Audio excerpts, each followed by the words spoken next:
오늘은 욥기 30강, 욥기 35장 말씀 함께 나누고 기도하도록 하겠습니다.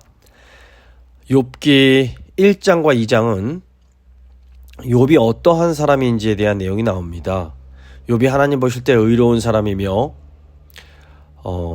이 욥이 의롭기 때문에 역설적으로 시험을 받게 된다라는 내용이 욥기 1장과 2장에서 소개가 되고 있습니다.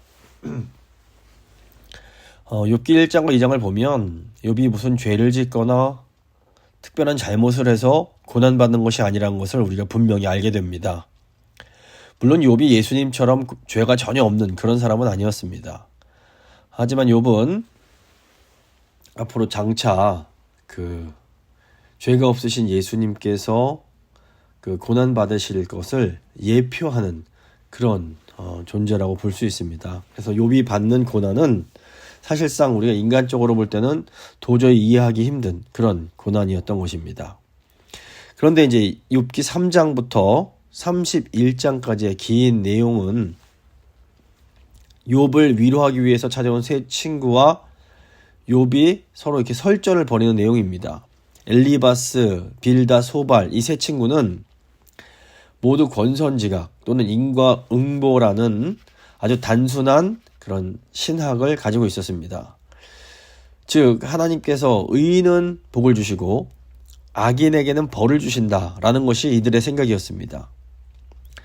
욥의 친구들은 이런 단순한 생각에 근거해서 욥이 지금 고통받고 고난받고 있는 것을 보니 이 욥이 죄를 지은 것이 분명하다. 욥이 우리 모르게 은밀한 죄를 지었기 때문에 이렇게 고난을 받는 것이다 라고 하면서 욥을 비난하고 정죄합니다. 이에 대해서 욥은 절대로 그렇지 않다라고 항변합니다. 욥은 자신이 하나님 보실 때 이런 고난받을 만한 죄를 지은 적이 없다. 내 양심은 깨끗하다라고 외치면서 하나님께서 의로운 나를 이렇게 대하시는 것이 의로운 것이 아니다 라고 주장을 하기에 이릅니다. 욥기는 이 땅의 현실 속에서는 우리가 이해할 수 없는 어떤 그런 차원의 그런 구속적인 고난이 있을 수 있음을 우리에게 분명히 가르쳐 줍니다. 욥이 고난을 당하는 것은 욥이 죄를 지었기 때문이 아니라 하나님의 섭리로 인한 것이었습니다. 욥의 고난은 장차 죄 없으신 예수님이 우리를 구원하시기 위해서 당하실 고난을 예표하는 의미가 있는 것입니다. 예수님은 전혀 죄가 없으셨지만 고난을 당하시고 이 고난을 통해서 우리를 구원하십니다. 예수 그리스도께서 십자가에서 심판받으심으로 우리 그리스도인들이 받아야 할 심판을 피할 수 있게 하신 겁니다. 따라서 우리는 더 이상 어떤 죄로 인한 심판으로서의 고난은 받지 않을 수가 있게 되었습니다. 그렇다면 우리에게 존재하는 고난은 무엇인가? 사도 바울은 예수 그리스도의 남은 고난을 내 몸에 채운다라고 고백을 합니다. 이것은 구원받은 성도들이 예수님의 그 구속적인 고난에 동참할 수 있음을 의미합니다. 이런 의미에서 하나님의 섭리 가운데 욥이 경험했던 우리 이해할 수 없는 그런 고난은 이 시대의 그리스도인들, 이 시대의 성도들이 하나님의 섭리 가운데 경험하는 구속적 고난을 예표하는 것이기도 한 것입니다. 물론 이 종말론적 차원에서의 보면 이 권선지각적 신학이 맞습니다. 하나님께서는 결국에는 마지막에는 의인에게는 복을 주시고 악인에게는 심판을 행하십니다. 하지만 우리가 살아가는 이 세상의 현실 속에서는 이 권선징악이라는 것이 기계적으로 즉시 적용되지 않는 경우가 많습니다. 우리 현실 속에서는 악인이 형통하고 의인이 고난을 받는 경우가 종종 일어납니다. 따라서 지금 형통하다고 저 사람 의인이야 잘 되는 거 보니 훌륭한 일을 한 거야 이렇게 단정하거나 또 지금 고난을 받고 있다고 해서 저 사람 고난받는 거 보니 나쁜 짓 한 거야 이렇게 함부로 판단하고 정죄하는 것 정말로 저희가 조심해야 됩니다. 지금 우리 주위에 있는 분들 중에서 정말 큰 고난을 당하고 있다고 해서 그 사람이 무슨 죄를 지었기 때문이라고 단정할 수 없는 겁니다. 성도가 받는 고난에는 섭리적 차원의 우리가 이해할 수 없는 그런 고난이 있을 수가 있기 때문에 그렇습니다. 따라서 다른 성도의 고난을 함부로 판단하는 것은 이 욥기에 나오는 세 친구가 저질렀던 그런 죄를 반복하는 것이라고 볼 수 있습니다. 반대로 분명히 악한 사람인데 잘되고 승승장구하는 모습을 보면서 하나님이 어떻게 저런 사람 편을 들어주실 수가 있는가, 이렇게 답답해하고 속상해할 필요도 없습니다.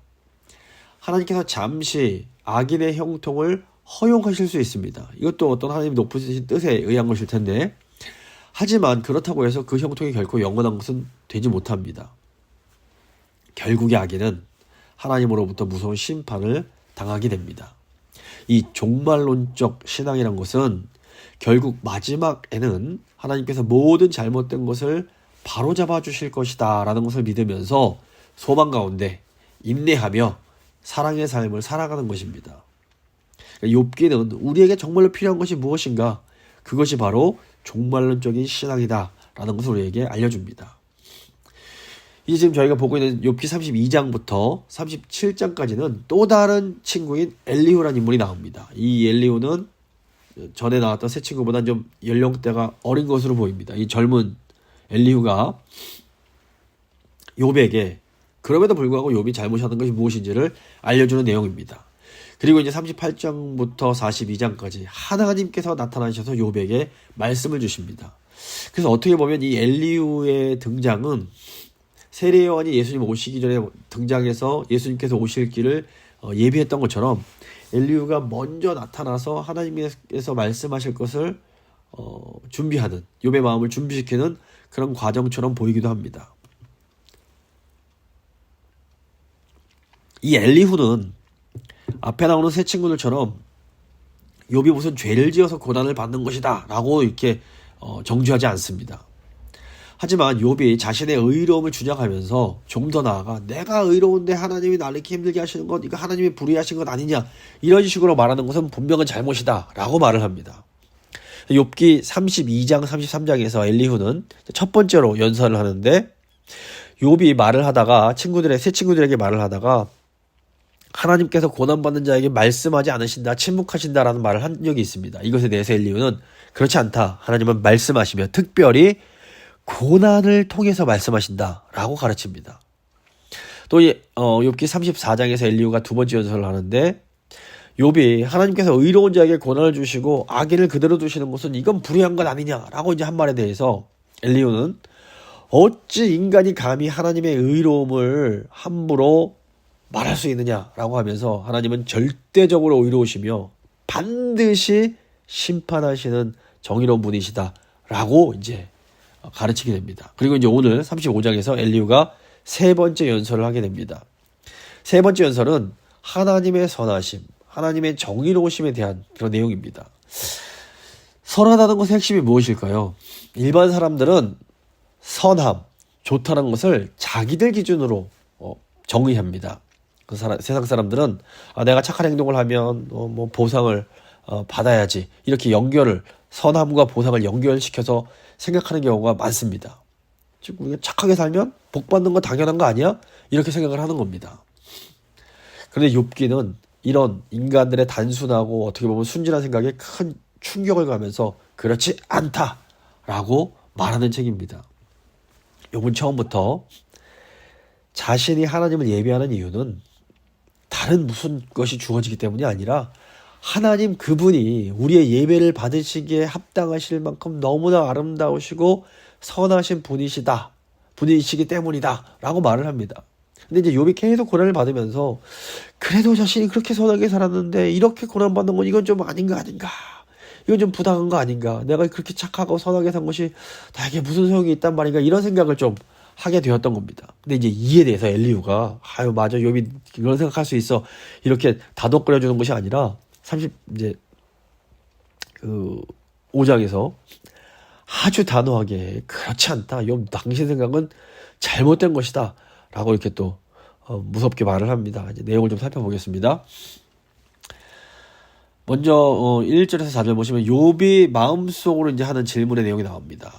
엘리후가 하나님의 그런 이제 의로우심을 논할 때처럼 먼저 욥이 했던 말을 언급을 합니다. 1절 2절 보시면 엘리후가 말을 이어 이르되 그대는 이것을 합당하게 여기느냐? 그대는 그대의 의가 하나님께로부터 왔다는 말이냐?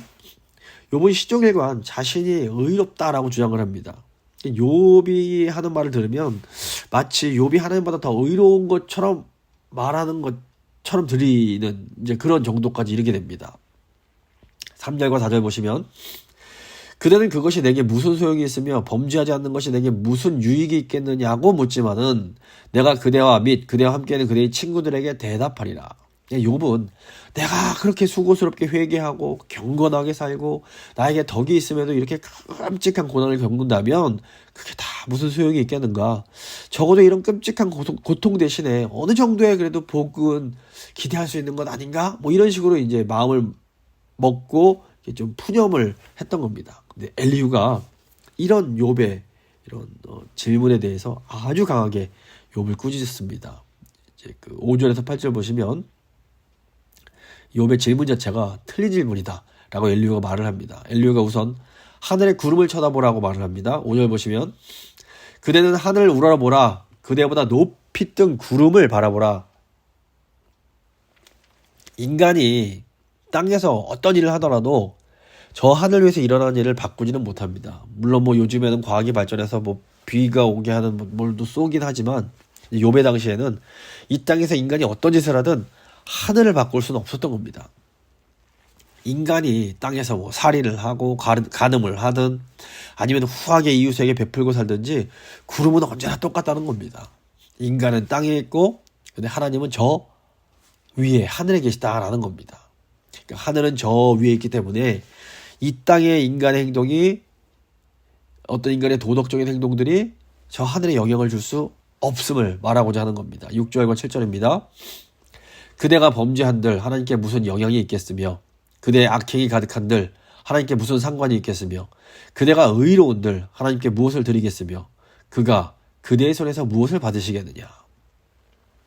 엘리후가 욥에게 이제 하고자 하는 말은 하나님은 저 높은 곳에 계시는 분이라는 것을 기억하라는 겁니다. 하나님은 그 본성상 초월적인 분이십니다.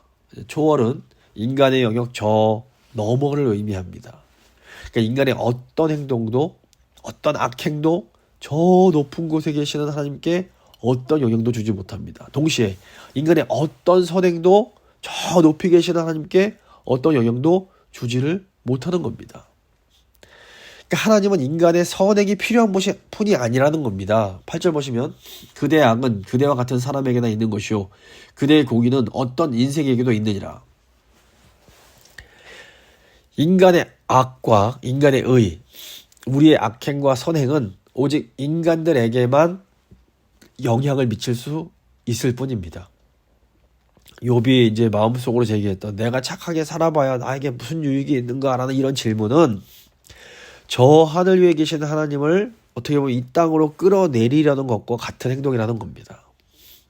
물론 엘리후가 하나님께서 저 위에 계시기에 뭐 욥이나 우리 인간들의 행동에 전혀 관심이 없으시다라고 말하려는 것은 절대로 아닙니다.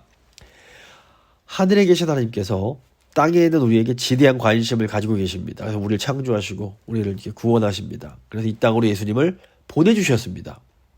그런데 그렇다고 해서 저 하늘에 계신 하나님을 땅의 차원으로 끌어내려서 우리와 같은 수준으로 이렇게 취급하려고 하는 것은 이건 정말 잘못된 일이다라는 겁니다.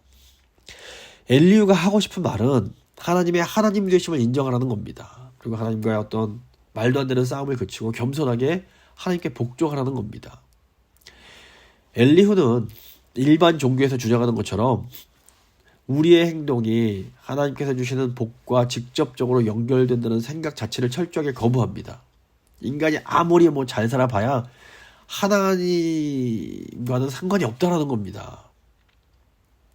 엘리후는 내가 죄를 그치고 선하게 살면 하나님이 나에게 어떤 보상을 해주셔야 된다 뭐 이런 식의 생각은 정말로 잘못된 것이다 라고 말을 합니다. 이건 어떻게 보면 이것이 이제 그 우상 숭배와 연결된 것이라고 볼 수 있습니다. 내가 잘하면 신이 감동을 해서 나에게 복을 준다. 이런 차원이 이제 그런 우상 숭배적인 생각인 겁니다. 따라서 욥이 나의 경건을 통해 내게 무슨 유익을 기대할 수 있겠는가 라는 이런 질문하는 것 자체가 이건 굉장히 잘못된 것이다 라고 말을 하고 있습니다. 이런 질문은 하나님의 그 초월하시는 성품을 이해하지 못함에서 오는 질문인 겁니다. 대부분 여전히 사람들은 만약에 신이 있다면, 그리고 그 신이 선한 분이라면, 내가 착하게 살면 그 신이 나에게 복을 주는 것이 당연한 것이라고 생각을 합니다. 이 기독교인들도 이런 생각을 할 때가 많이 있습니다. 이건 사람들이 하나님의 초월성을 이해하지 못하고 지극히 인간적인 수준에서 하나님을 생각하는 겁니다. 사람들은 하나님께서 우리가 생각한 대로, 우리 생각대로 움직여 주시기를 기대합니다. 내가 이렇게 기도하고 이렇게 헌금하고 이렇게 봉사하고 애썼으니 내가 원하는 방향으로 하나님께서 일을 진행시켜 주셔야 되는 거 아닌가? 이런 생각들을 마음에 한다는 겁니다. 이게 어떻게 보면 인간의 어떤 타락한 본성과 연결이 됩니다. 그리고 이제 내 계획, 내 뜻, 내 기대대로 되지 않으면 아이고 하나님이 나에게 어떻게 그러실 수가 있냐고 하면서 하나님을 원망하고 불평하고 막 그러는 겁니다. 하지만 하늘에 계신 하나님께서 내 생각대로 움직이신다면 그런 하나님은 이미 초월하신 하나님이 아닌 겁니다. 하나님은 절대적으로 자유로우시고 절대적으로 전능하신 분입니다. 그러니까 하나님의 뜻은 우리 인간의 생각과 인간의 행동에 전혀 제약을 받지 않으십니다.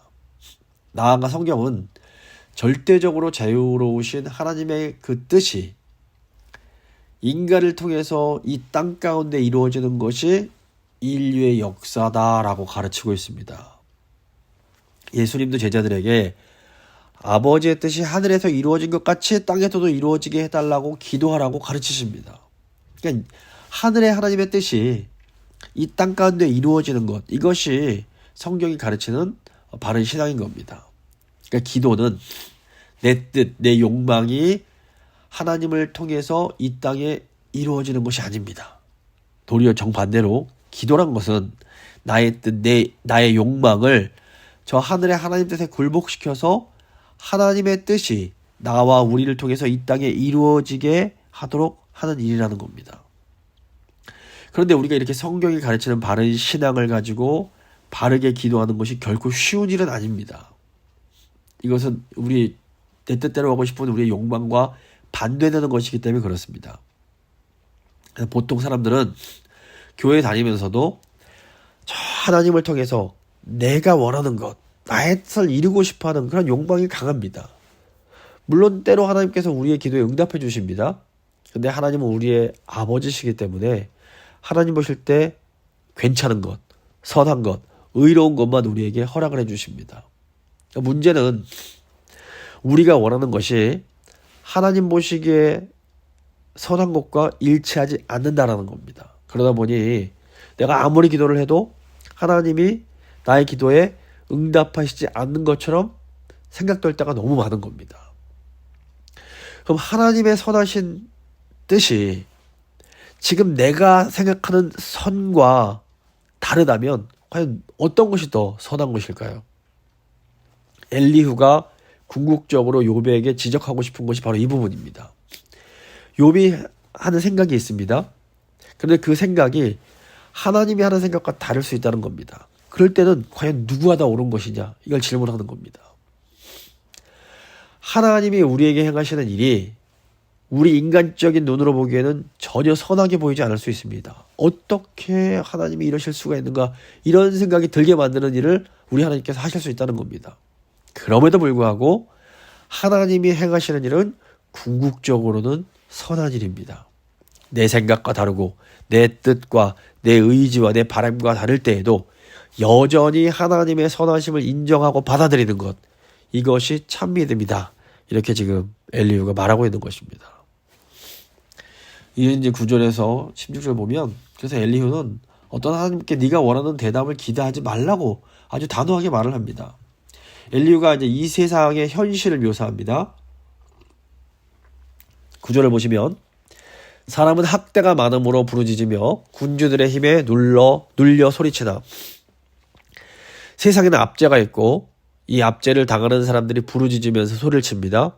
문제는 사람들이 학대를 받으면서 막 소리를 치는데 이게 그냥 힘들다고 꽥꽥 소리를 지르는 것이지 믿음으로 하나님을 바라보면서 소리치지 않는다는 겁니다. 10절 보시면 나를 지으신 하나님은 어디 계시냐고 하며 밤에 노래를 주시는 자가 어디 계시냐고 말하는 자가 없구나. 사람들이 이거 잘못됐다, 이거 힘들다고 소리치지만 창조주 하나님, 밤에 노래를 주시는 그 하나님을 찾지는 않고 있다는 겁니다. 이 밤에 노래를 준다는 게 무슨 뜻일까요? 밤은 가장 어두운 시간을 말합니다. 밤은 가장 힘들고 도저히 이해할 수 없고 가장 괴로운 그런 시간을 상징합니다. 그런데 믿음의 사람들은 바로 이런 시기에 밤에 하나님을 노래합니다.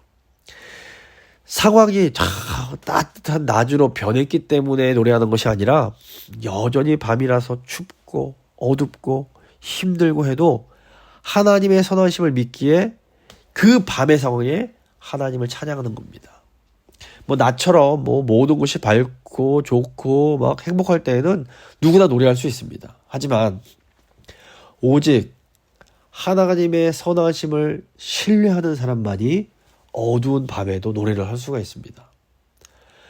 오직 하나님의 그 신실하심을 굳게 믿는 사람만이 이 밤과 같은 어려운 이 시기에 하나님을 찬양하며 하나님을 기다릴 수가 있는 겁니다. 11절 보시면 땅의 짐승들보다도 우리를 더욱 가르치시고 하늘의 새들보다도 우리를 더욱 지혜롭게 하시는 이가 어디 계시냐고 말하는 이도 없구나. 하나님은 짐승들과 새들보다 우리에게 더 많은 빛을 주시고 짐승들과 새들을 통해서도 우리를 가르치셨습니다. 인간들은 단지 고통 속에서 짐승처럼 부르짖는 것이 아니라 믿음으로 지혜를 주신 하나님께 이렇게 믿음의 팔을 뻗어야 되는 겁니다. 지금 엘리후의 비판은 아주 정말 놀랍게도 이게 굉장히 오래전에 쓰여진 그림에도 불구하고 오늘날 현대인들의 아주 심각한 문제를 예리하게 지적하고 있습니다. 오늘 보시면 이 세상에 온통 악한 문제가 가득하다고 지적하면서 꽥꽥 소리 지르는 사람들이 굉장히 많습니다. 환경에 문제가 있고 경제 시스템에 문제가 있고 정치 권력에 문제가 있고 교육 시스템에 문제가 있다. 목소리를 높여냅니다. 하지만 우리를 창조하시고 어려움의 순간에도 찬양할 수 있는, 노래할 수 있는 힘을 주시고 우리에게 놀라운 동물과 다른 지혜를 주신 하나님을 정말로 찾는 사람은 너무나 적다라는 겁니다. 12절 13절 보시면 그들이 악인의 교만으로 말미암아 거기에서 부르짖으나 대답하는 자가 없음은 헛된 것은 하나님이 결코 듣지 아니하시며 전능자가 돌아보지 아니하심이라. 사람들은 교만한 악인들의 압제 때문에 부르짖지만 하나님은 대답하지 않으십니다. 이것은 이들이 하나님을 찾지 않고 그냥 헛되이 이거 잘못됐다, 괴롭다 부르짖기 때문입니다. 전능하신 하나님은 헛된 것엔 주목하지 않으십니다. 13절은 하나님께서 듣지 않으시며 전능자가 돌아보지 아니하신다고 말하는 것은 잘못된 것이다. 이런 식으로 이제 번역이 가능합니다. 그러니까 엘리후는 이 땅에서 믿음으로 하나님께 부르짖는 자들이 정말 하나도 없다고 말하는 것은 아닙니다. 누가복음 18장 보시면 불의한 재판관에게 계속 찾아가서 강청하는 과부가 나오는데 분명 이 세상에는 이런 과부처럼 믿음을 가지고 하나님께 계속해서 간절히 부르짖는 사람들이 존재합니다. 하지만 엘리후의 지적처럼 이 세상을 보면 고통 가운데 하나님을 향해서 하나님을 신뢰하며 기도하지 못하고 그냥 잘못됐다, 괴롭다고 소리질러대는 사람이 너무나 많다라는 겁니다. 힘들다고, 억울하다고, 불평불만하면서 부르짖는 것과 정말 하나님을 신뢰하며 하나님을 바라보며 이렇게 부르짖으며 기도하는 것은 이건 완전히 다른 것입니다. 이건 다릅니다. 똑같이 소리를 지르는 거라고 할지라도 분명히 다릅니다. 하나님은 사람들의 헛된 부르짖음은, 헛된 외침은 듣지 않으시지만 성도들의 간절한 부르짖음은 반드시 들어주십니다. 그러므로 성도들은 이 밤의 시간에 하나님을 향해서 간절히 기도를 드려야 되는 겁니다. 14절 보시면 하물며 말하기를 하나님은 배울 수 없고 일에 판단하심은 그 앞에 있으니 나는 그를 기다릴 뿐이라 말하는 그대일까 보냐. 욥은 자신이 하나님을 배울 수 없고 자신의 송사는 이미 그분 앞에 있으며 자신은 하나님이 자신의 송사를 들으시기를 기다리고 기다릴 뿐이다 라고 이제 좀 불평을 했습니다. 이 14절은 또 이렇게도 번역이 가능합니다. 그대는 하나님을 배울 수 없다고 말하지만 그대가 기다리면 하나님은 결국 정의를 행하실 것이다. 뭐 이런 식으로도 번역이 가능합니다. 어떤 번역이 되었건 간에 분명한 것은 이 땅을 살아가는 신자들에게는 하나님의 그런 정의로운 심판을 기다리는 그런 과정이 반드시 필요하다는 겁니다. 이 하나님을 기다리는 시간을 어떻게 보내는가가 바로 믿음의 실력이라고 볼 수 있습니다. 15절, 16절 보시면 그러나 지금은 그가 진노하심으로 벌을 주지 아니하셨고 악행을 끝까지 살피지 아니하셨으므로 욥이 헛되이 입을 열어 지식 없는 말을 많이 하는구나. 욥은 하나님이 악을 행하는 자들을 벌하지 않으시고 악행에 무관심하신 것처럼 보여서 너무 이렇게 당혹스러워하고 있습니다. 하지만 이 엘리후는 도리어 욥, 당신이 지금 하나님께 헛되이 부르짖는 사람들처럼 생각하고 말하고 있다라고 아주 냉정하게 지적을 합니다. 엘리후는 욥이 지식 없는 말을 하고 있다고 합니다. 하나님은 고난 중에 그냥 힘들다고 신세 한탄하고 불평불만하면서 부르짖는 사람들에게는 듣지 않으십니다. 응답하지 않으십니다. 엘리후는 욥이 하나님에 대해서 이렇게 터무니없고 어떻게 보면 불경해 보이는 이런 말들을 계속하는 한 하나님이 욥에게 응답하시길 기대할 수 없다라고 아주 냉정하게 말을 합니다. 엘리후는 욥에게 친구로서 아주 아픈 책망, 아주 충성된 마음에서 나오는 그런 책망을 하고 있습니다. 이 엘리후의 책망은 세 친구들의 책망과는 좀 결이 다르다는 것을 저에게 느낄 수 있습니다. 엘리후는 욥이 들어야 되는 말을 욥에게 해줍니다. 엘리후의 단호한 질책은 하나님의 이름을 들먹이면서 타협하는 그런 어떻게 하나님이 뭐 분명히 잘못한 건데 하나님이 이렇게 다 사랑이시니까 잘 되게 해주실 거야 뭐 이런 식으로 어떻게 그 사람이 듣기 좋은 말을 해주는 사람들의 말보다 도리어 이렇게 좀 어떻게 보면 가혹해 보일지 모르지만 욥이 들어야 할 말을 해주는 이것이 훨씬 욥에게 더 큰 유익을 줄 수 있습니다. 엘리후는 우리가 우리의 어떤 선함과 우리의 어떤 의로움으로 하나님께 어떤 보상을 기대할 수 있고 또 우리가 고통스럽게 부르짖으면 하나님이 당연히 들어주셔야 된다는 어떤 이런 헛된 기대에 정면으로 도전을 합니다. 이게 오늘 현대인들도 반드시 잘 귀 기울여 들어야 될 그런 도전이라고 할 수 있습니다. 하나님은 하나님이십니다. 하나님은 저 위에 초월해 계시는 분이며 하나님께 무엇을 우리가 얻어내기 위해서가 아니라 하나님이 정말로 하나님이시기에 우리의 영광과 존귀와 찬양을 받으시기에 합당하신 분이시기에 하나님을 구하는 자들의 기도에 귀를 기울여 주십니다. 그러니까 믿음이 없는 사람들은 그냥 아무 생각 없이 이거 뭐 잘못됐다 힘들다 막 짐승처럼 부르짖습니다. 그리고 믿음이 있지만 믿음이 좀 어리고 약한 사람들은 좀 자기 기도하는 거 응답을 못 받으면 어떻게 하나님이 이러실 수가 있냐고 하면서 하나님을 원망합니다. 하지만 믿음이 이제 좀 장성한 분량이 있는 사람들, 믿음이 참 믿음을 가진 성숙한 사람들은 이 어두운 밤과 같은 시간, 아무것도 보이지 않는 깜깜한 시간에 정말 이대로 가면 끝이다 라고 싶은 그런 막막한 순간에 살아계신 하나님을 신뢰하면서 하나님을 향해서 노래를 합니다. 엘리후는 어떻게 보면 욥에게 지금 그 순진한 그런 의로움에서 한 단계 더 나아가서 더 깊은 믿음의 단계로 나아가라고 촉구하고 있는 것처럼 보입니다. 말씀을 좀 마무리 짓도록 하겠습니다. 엘리후는 욥이 생각하는 선함의 개념 자체가 잘못되었다고 지적을 합니다. 세상 사람들은 하늘에 계신 하나님의 선하심을 인간의 수준으로 끌어내려서 판단하는 그런 잘못을 저지르곤 합니다. 자기들 보기에 좋고 자기들 마음에 들면 이건 좋은 것이고 선한 것이고 자기들 보기에 좋지 않으면 마음에 들지 않으면 선하지 않은 것이라고 쉽게 말을 합니다. 하지만 엘리후는 하나님은 저 위 하늘에 계신 분이며 인간은 이 땅에 존재하는 자들임을 분명히 강조합니다. 하늘에 계신 저 하나님의 뜻이 우리를 통해서 이 땅에 이루어지는 것이 선한 것이며 정의로운 것입니다. 참 믿음은 하나님의 뜻이 땅에서 이루어지는 것이야말로 정의로운 것이며 선한 것임을 받아들이고 인정하는 것입니다. 이 믿음이 있는 사람들은 어둡고 힘든 밤에도 하나님을 노래할 수가 있는 겁니다. 이 시간 밤에 노래를 주시는 분을 찾고 그분을 신뢰하며 그분을 찬양할 수 있는 믿음을 하나님 주십시오. 한번 같이 기도하도록 하겠습니다.